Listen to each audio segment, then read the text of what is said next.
Listening instructions. The listening test is about 30 minutes long and audio will be played once. There are 4 parts to the listening test. You will be given 10 minutes after the completion of the test to transfer answers to an answer sheet. Each part contains 10 questions with a total of 40 questions. Section 1. You will hear a telephone conversation between a hotel receptionist and a customer. First, you have some time to look at questions 1 to 5.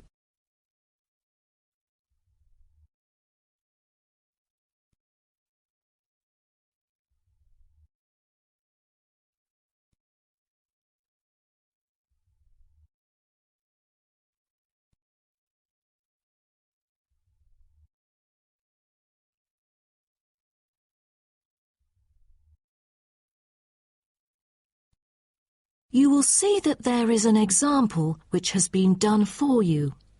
On this occasion only, the conversation relating to this will be played first. Good morning, Sunset Hotel.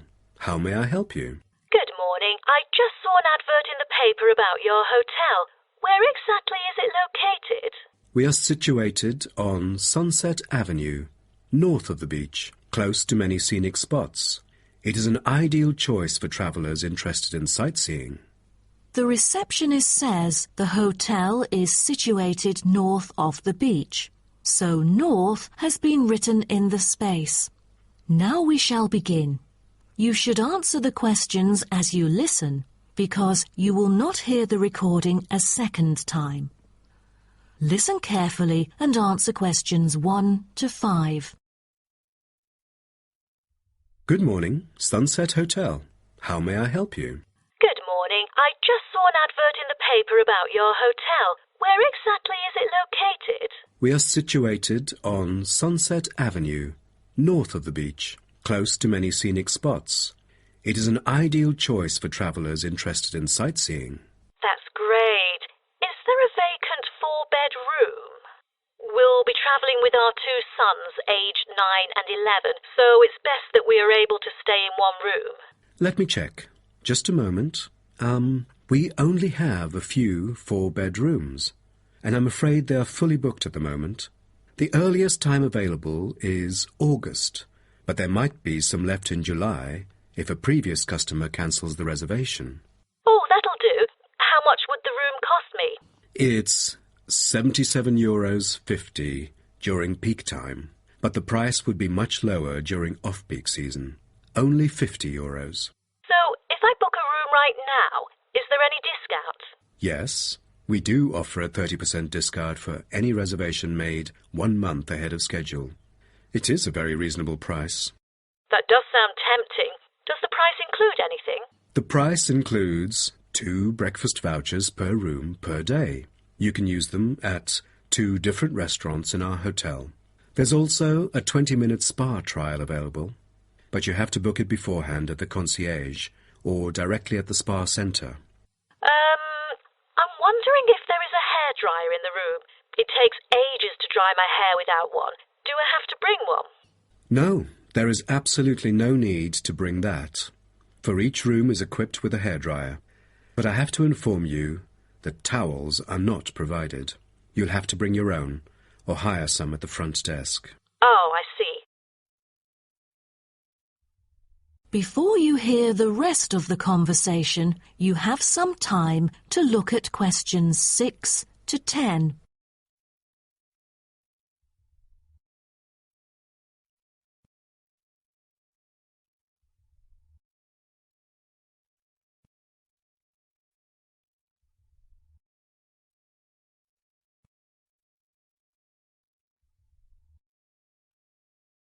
Now listen and answer questions 6 to 10. Before making a reservation, can you tell me a little bit more about your hotel? Sure, no problem. We aim to please our guests by providing impeccable service at all the modern amenities, trying to make them feel at home. In the lounge, there are a list of books, ranging from contemporary literature to classic poetry, free for any guest to read. There is also a games room offering a number of indoor games, including popular board games like Monopoly, as well as the beloved table soccer. A nice place to go on rainy days. Are the computers available in the hotel? I might have a few emails to respond to during my stay there. I'm afraid we currently do not provide any for our customers. However, internet is available within our hotel premises. Just use the room number and the guest name to log in. That means I have to bring my own laptop then. All right. Because I'm travelling with my two sons, is there anything that they might be interested in? Yes. A popular activity here for children is collecting shells on the beach. Our hotel has a private beach. When there are very few visitors, you can take a stroll down the beach with your children and enjoy some quality family time, undisturbed. That sounds nice, but you see, my boys really love adventure. Is there something more exciting for them to participate in? We do have bicycles ready for hire. You can cycle with the boys along the bush track by the hotel, which is an ideal place to explore the wonders of nature.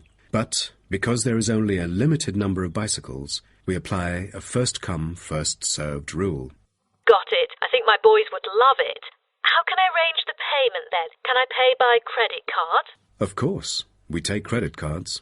Thank you. You've been a great help. My pleasure, ma'am. That is the end of section 1. You now have half a minute to check your answers.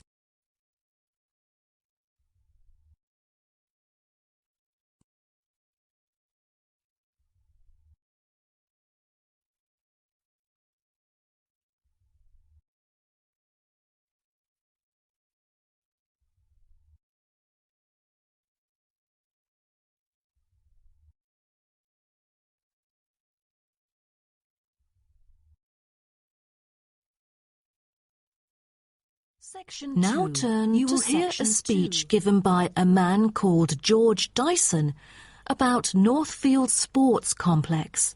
First, you have some time to look at questions 11 to 16.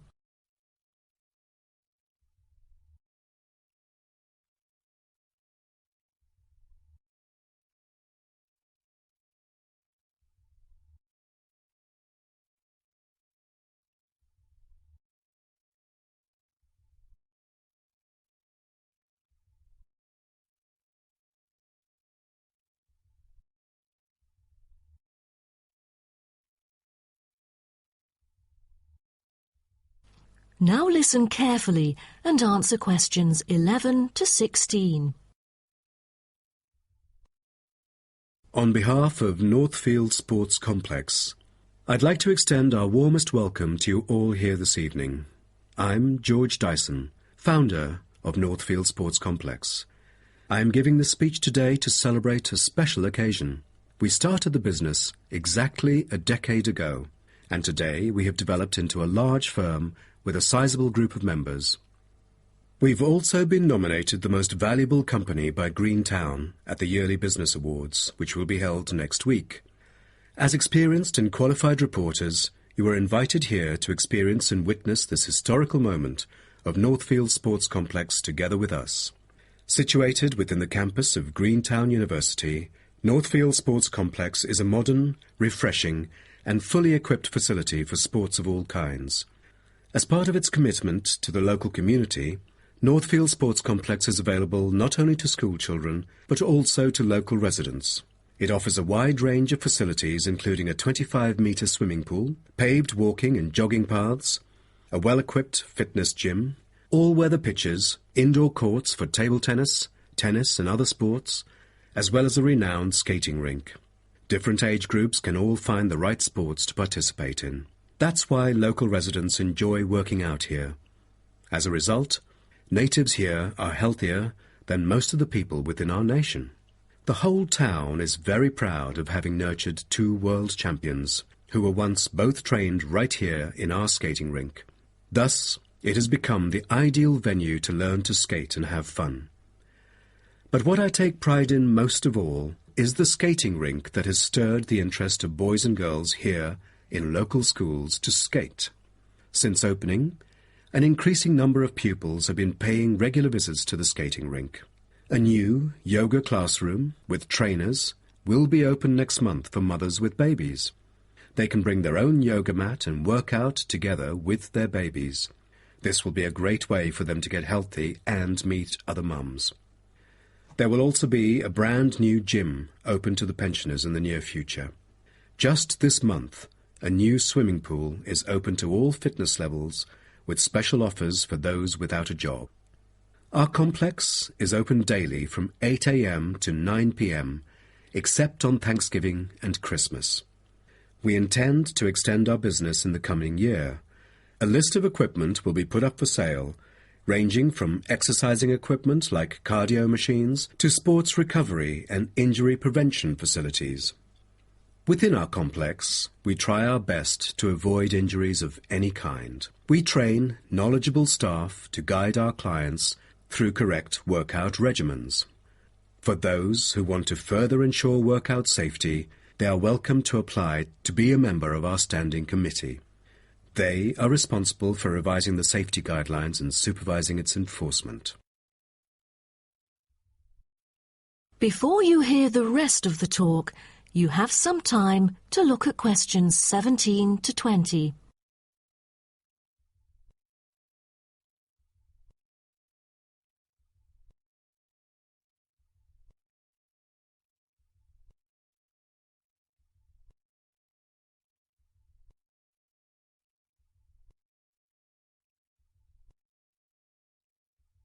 Now listen and answer questions 17 to 20.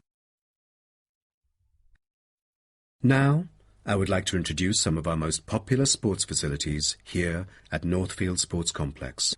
Our 25-metre swimming pool is the centrepiece of the complex, combining modern, bright and airy surroundings with fully up-to-date changing facilities. The pool is excellent for learning how to swim, improving techniques and, of course, competing in school competitions. It is also bookable for private functions, including pool parties where lifeguards are available. Next, we have the only climbing wall throughout the whole town. Many would see rock climbing as a type of extreme sport, exposing great risk to those who participate. But actually, under proper guidance and with close supervision by the coach here, it is a perfect sport for the youth to increase their flexibility and strengthen their muscles. I have to mention our skating rink once again. As our most popular facility, it has been prominently featured in a TV commercial we've released recently. There is no other skating rink larger than ours within the whole nation. Also, our state-of-the-art gym is an inspiring place to train and keep fit in relaxed and friendly surroundings. The Techno gym equipment enables our clients to measure their performance. If you book a one-on-one trainer, he or she might suggest a future training plan and help you train more systematically. That is the end of section 2. You now have half a minute to check your answers.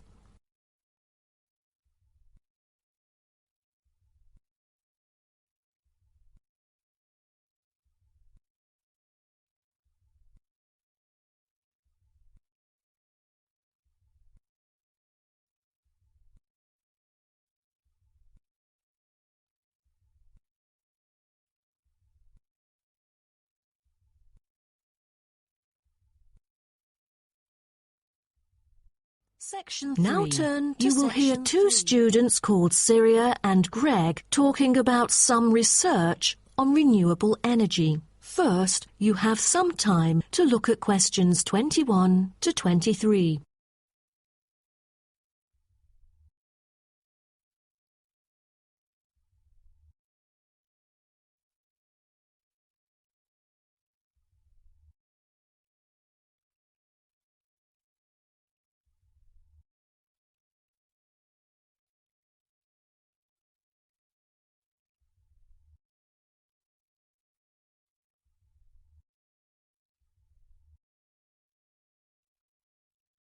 Now, listen carefully and answer questions 21 to 23. Hi, Greg. How did it go with the research on renewable energy? Have you found anything? Yes. but I think it's about time we exchange our findings and discuss our next move. You read my mind. Right, I'll start first. Germany is the very first country I dug into in order to find innovative means of creating clean energy, because 15% of its national electricity supply comes from renewable sources. I found that apart from the traditional fossil fuel industry, there's a German firm that has initiated a project using kites to generate power. Really? I've never heard of it before. How does it work? As a substitution for traditional fossil fuels that release toxic gas into the atmosphere, the power-generating kites can function in any weather. Compared to conventional wind turbines, such kites can produce twice as much energy because the overall power density is proportional to altitude. Sounds like an efficient way of producing power. Okay, now let me tell you what I have found. There is an American company manufacturing school buses and city buses depending solely on electricity instead of gasoline. The all-electric vehicles can save up to 20 gallons of fuel on a daily basis. This could reduce transport budgets by over $10,000 each year, not to mention maintenance savings. Wow, impressive. If only there were more of these electric vehicles around. Well, over the years, South Africa has attached great importance to clean energy. The nation encourages using propane gas, which can either be extracted from natural deposits or be produced organically. It is normally stored in gas canisters as a type of cooking gas. To reduce the number of kitchen accidents, a new type of composite gas canister made of fiber was introduced. It is much safer and less likely to explode, even when engulfed in fire. Before you hear the rest of the talk, you have some time to look at questions 24 to 30.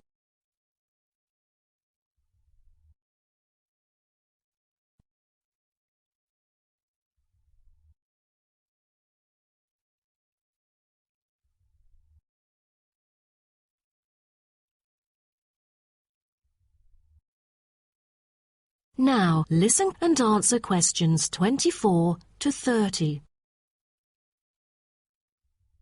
Now, about the survey. Do you have any clues as to what kind of interviewees we should include? How about local companies doing business on clean energy products? Probably not the best choice of respondents. Remember the last time we asked corporate employees to do the questionnaire? Only about 5% of them were actually willing to participate. That wouldn't be enough then. It seems we have to drop that idea. Then maybe we can ask the professors and administrative staff here to help us. They could provide their insights and understanding on energy production. It would be ideal if they would, but I'm afraid most of them are too busy to respond to the list of questions we've prepared. I guess the students here at the university would be more suitable. You're right, and it is a much bigger sample pool too. Also, I think we should include the locals. Their opinion is key to the promotion of renewable energy here in the town. But wouldn't it be difficult to collect data? There's no way the two of us could go from door to door to interview all the residents. There's no need to worry about that. We'll make it telephone interviews. That way, we'll have enough time to get sufficient data. Good idea. What should we present in our speech? Due to lack of media coverage, the majority of people actually have a limited understanding on renewable energy. Most of them aren't able to identify various types of renewable sources. So I feel we could start by clarifying what it is and the benefit of it compared to fossil fuels. That makes sense. We could start with wind energy. For centuries, wind has been used to do work. With the help of windmills, farmers used to pump water from wells or turn large grinding stones to grind wheat or corn. The windmills today generate electricity. The only problem is that it might not be windy all the time, so it is crucial to choose the appropriate site for wind farms. Well, I think we can also include comparisons between clean energy and traditional energy resources like coal, oil and natural gas. Maybe we can look into the prospect of these conventional sources of energy. The rising cost of fossil fuels and the threat of climate change is a concern to many. Totally. These traditional resources will deplete eventually.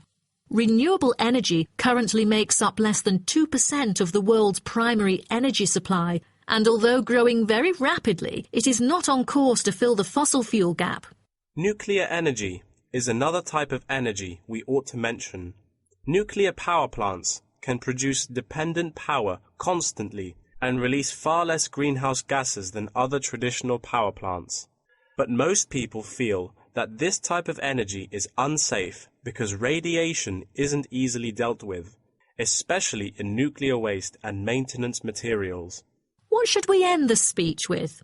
Have you heard about a new type of energy called hydrogen fuel? It is an infinitely renewable fuel that doesn't have detrimental environmental effects. The only problem is that it is so expensive that only wealthy individuals can afford it. But I think overall the benefits overshadow its high cost. I think that even though this new type of renewable energy is too expensive to use at the moment, in the long run its price will go down and become more accessible. That is the end of section 3. You now have half a minute to check your answers.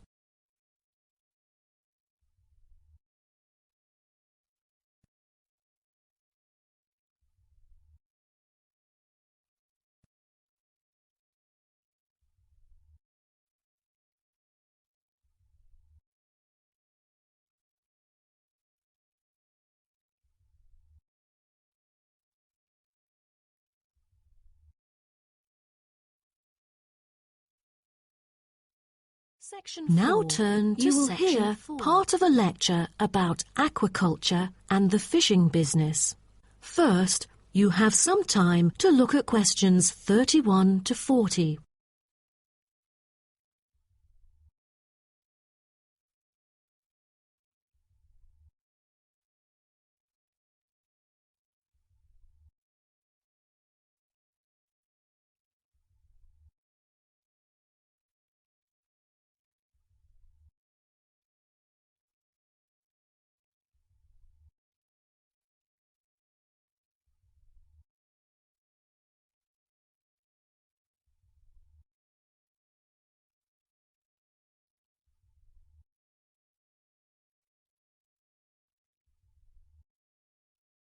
Now, listen carefully and answer questions 31 to 40.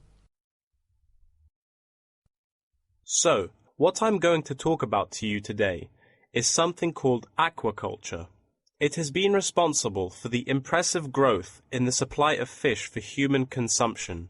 There's also been a slight improvement in the state of certain fish stocks due to improved fishery management. Aquatic food production has transitioned from being primarily based on the capturing of wild fish to the culture of increasing numbers of farmed species.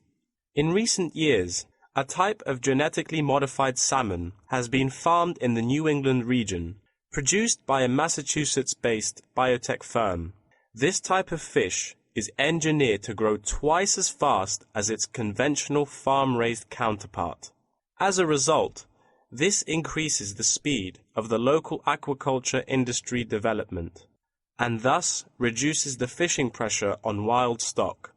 But local residents have expressed their concerns on the potential negative effects on the ecosystem should those GM fish ever escape into the sea. Stronger, healthier and faster growing, these fish might cannibalize others or outcompete wild-type fish for food. Local decision-makers and regulators have thus pushed forward a number of measures, making it impossible for most GM fish to mate. A small percentage is able to breed only within confined pools. Despite the economic boom of genetically engineered fish, culturing traditional types of fish is still mainstream among fish farmers. Most of them prefer fish with special features, such as tuna. It is a source of high-quality protein with almost no fat. It also contains all essential amino acids required by the body for growth and maintenance of lean muscle tissue. With high nutritional value, this kind of fish will always be popular in the fish market. For the fish farming industry, incidents of fish escaping the farms has been a troubling issue over the years. Due to bad weather, nets that used to hold the fish were often destroyed. Thousands of salmon, worth nearly 220,000 euros, escaped from a fish farm in the Norwegian region in July, raising fear that they would breed with wild fish stocks. Cages were thus built to withstand storms. The frames of the cages are made of PE, which is dedicated to marine use. This material has trustable strength, resilience, and tenacity. To further strengthen it, strong nets without knots are used to support the cylindrical frame.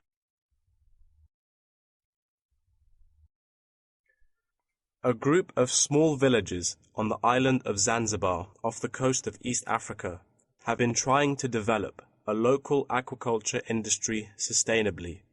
They use a land-based production system that is both economically and ecologically sound. Land-based recirculation can control ocean temperature and optimize growth for the fish that are used to warmer water. All organic waste from the fish is held on land, with incoming water sterilized to avoid disease, which has historically plagued ocean-based farms. The lack of disease means that no drugs are administered to the fish. However, one problem facing the villagers is lack of suitable land on the coast for this system. Hotels and beaches open to tourists take up most of the coastal area. Another problem facing local fishermen is the scarcity of young fish used to breed the species. This predicament stems from overfishing during the previous decades. The local commercial fishing industry has been reduced by 50% for this reason, and the aquaculture industry has yet to thrive. The government has taken a set of initiatives to safeguard native aquaculture and the fishing industry. An open-air seafood market has been launched. Residents are encouraged to support local fish farming businesses by purchasing marine products. As it turns out, there is a public demand for access to locally produced, sustainable sources of fresh seafood. Moreover, local fish farmers are aided to market seaweed and oysters, both of which have additional economic values. Seaweed is used in various ways in cosmetics. Seaweed extract is often found on the list of ingredients constituting creams, soaps, shampoos, powders, and sprays. It is said to be useful in various ways, including the relief of rheumatic pain and the removal of cellulite. Oyster is a source of seafood popular among the local hospitality industry. Served with caviar and champagne, it is one of the world's ultimate luxury foods, appealing to gourmets with its succulent and delicate flavor. It thus appears to have the greatest potential for commercial culture, even though the national and international market has shown demand for marine products in Zanzibar. It is still challenging to survive in the competitive modern fishing industry. The government ought to restore the business by encouraging aquaculture, recreation, and shipping. First, it could utilize modern fish farming technology to supply more high-quality marine products. Tourism is an effective stimulus to boost its sales, and with better shipping capability, more products can be delivered abroad. That is the end of section 4. You